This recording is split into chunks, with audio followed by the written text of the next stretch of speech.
मैं अर्जेंट अपने स्टूडियो में आया हूँ। अभी बज रहे हैं 2:45 यानी 2:45 के करीब हो रहे हैं।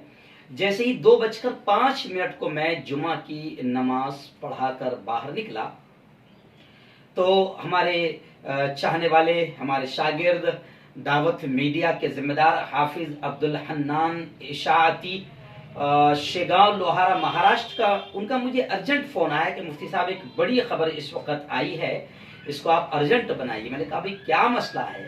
कहा कि जो आज तक के बड़े मशहूर एंकर थे, आज तक टीवी चैनल के बड़े मशहूर एंकर, और आजकल एक शो चल रहा था दंगल, जिसमें काफी उनका जबरदस्त दंगल रहा करता था, मशहूर एंकर रोहित सरदाना ये दुनिया में नहीं रहे। और उन्होंने मुझे बहुत सारी चीज़ें भेजी, ट्वीट भेजी और एक आज तक की लिंक भी भेजी, जिसको मेरा ख्याल 15-20 मिनट के अंदर तकरीबन 56,000 लोगों ने देखा, जिसमें बताया गया, और वो लिंक भी मैंने देखा। वो जो आज तक की हमारी एंकर है, वो रो रो कर बाकायदा स्क्रीन पर जिस तरीके से रोती हुई नजर आ रही, वो भी मैंने देखा। और यकीनन मुझे भी इस बात का बड़ा अफसोस हो रहा है कि रोहित सरदाना, मैं आपको बता दूं कि इस वक्त दुनिया में नहीं रहे, चल बसे, उन्होंने अलविदा कह दिया। और मुझे अफसोस इस बात का भी है कि मेरी ही बिरादरी के थे, मैं भी एक एंकर हूँ।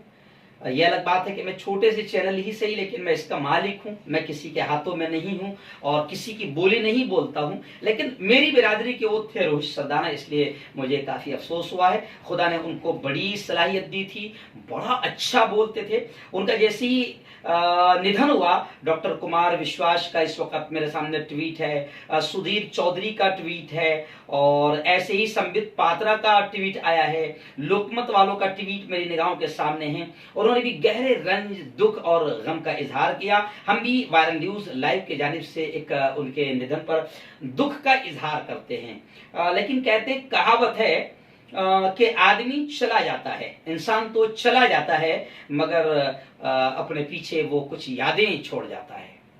रोहित सरदाना की एक याद तो ऐसी है कि बहुत अच्छे एंकर थे, बड़ा अच्छा बोलते थे, लेकिन कुछ यादें ऐसी है जो दिल को झियोड़ देती है और दिल को दुखा देती है और कभी आंसू भी रुलाती है। मुझे याद आ रहा है कि जिस वक्त अभी जो जैसे खबरें आई हुई है कि ये कोरोना से भी मुतासिर थे और दिल का दौरा पड़ा है, तो दोनों खबरें आ रही है, दिल के दौरे की भी आ रही है, लेकिन कोरोना से भी मुतासिर थे। लेकिन मुझे याद आ रहा है कि ये वही रोहित सरदाना है जिन्होंने कोरोना को लेकर बहुत जबरदस्त अंदाज में मुसलमानों पर हमला किया था, मरकज पर हमला किया था, तबलीगी जमात पर हमला किया था, और यूं समझिए कि मुसलमानों को निशाना बनाया था।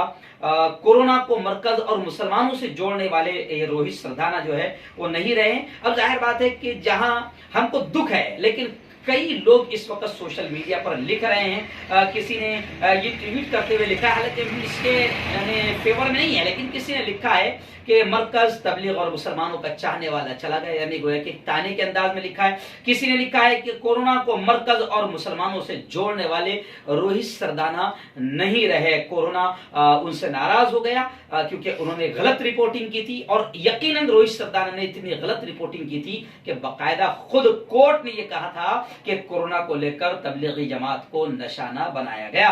लेकिन रोहित सरदाना उस वक्त जिस अंदाज में जहर उगल रहे थे, वो आज भी मेरे कानों में है, और आज भी दिल और दिमाग में जब ये बातें आती है तो खून खवल जाता है, और लोग भी खौले हुए हैं।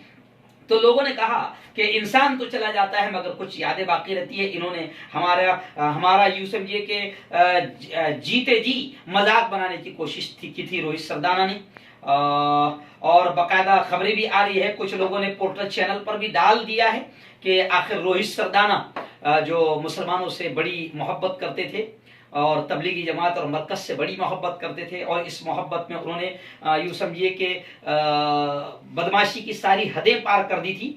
तो आखिर कोरोना पॉजिटिव होने के बाद इनका इलाज भी चल रहा था, वो चले गए। लेकिन उससे खतरनाक बात जो रोहित सरदाना की कभी भुलाई नहीं जा सकेगी, मुझे याद है कि 2017 में मैंने इनके खिलाफ बाकायदा न्यूज बनाया था। हजरत आयशा, हमारी माँ हजरत आयशा रज़ियल्लाहु ताला अन्हा, ऐसी ही हजरत फातिमा और हजरत मरियम के खिलाफ भी इन्होंने गुस्ताखी की थी।